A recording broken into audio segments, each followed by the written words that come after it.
As all ALP MPs, all full of hubris and bristling with confidence, pumped up by their election victory and chock-a-block numbers in Parliament, head off for an inordinately long 8-week break, I think a photograph published on the front page of The Australian this week tells us a lot.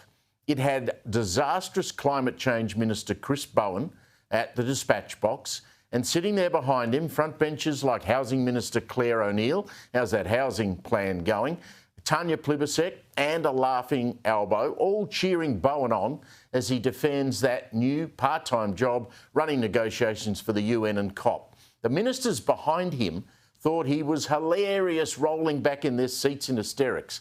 That picture, for me, sums up where we are at as 2025 comes to an end.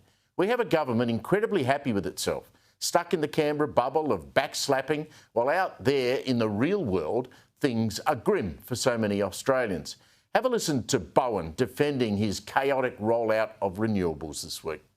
Perhaps it will be helpful to the opposition if I explain what a transition actually is. It's a gradual move towards more renewable energy, Mr. Speaker. It's happening in Australia. It's happening in Australia with October being the first month in Australian history that we got 50% of our electricity from renewables. That's what a transition looks like. It takes time.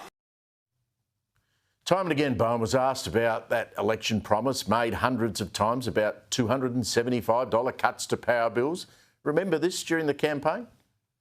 Reducing power prices by $275. By 2025, $275 a year. $275 a year. We'll get power prices down by $275 a year.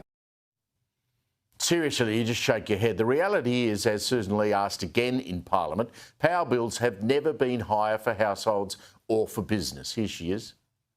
Next Wednesday marks the 4-year anniversary of the day that the Prime Minister promised to reduce power prices by $275 in 2025, a promise made almost 100 times. On the final sitting day of the year, can the Prime Minister finally give a straight answer and just admit that he misled the Australian people?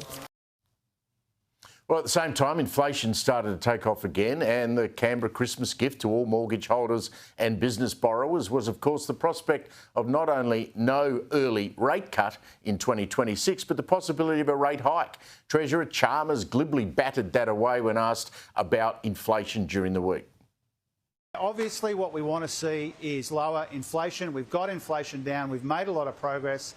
That's given the Reserve Bank the confidence to cut interest rates 3 times this year. Well, look, yes, unemployment figures are good. Labor's managed to get low-paid workers pay rises this year, but day after day, month after month this year, I read of business collapses. And a day doesn't pass without news of mass redundancies in banking, construction, the media, and especially in hospitality. Our shopping strips are peppered with boarded-up shops and for lease signs all over them. Rents are through the roof for people wanting to rent in our major capital cities. And regionally, there's an open war on now between resident farmers and renewable developers wanting to ram transmission lines through farms, even if the owners want no bar of it.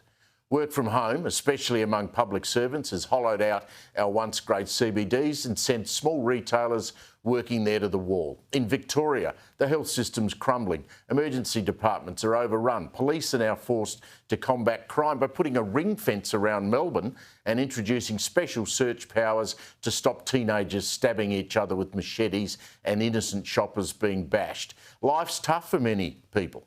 I see more and more homeless on our streets, and yet our government keeps the floodgates of immigration open that falsely pumps up their budget numbers with increased revenues from taxation. That picture, for me, sums things up. Highly paid, protected species of politicians kidding themselves that everything will be all right, laughing at the questions about power bills, ignorant of the real world as they head off on their taxpayer-funded 2-month break. I should stick that picture up on the wall and look at it right through Christmas.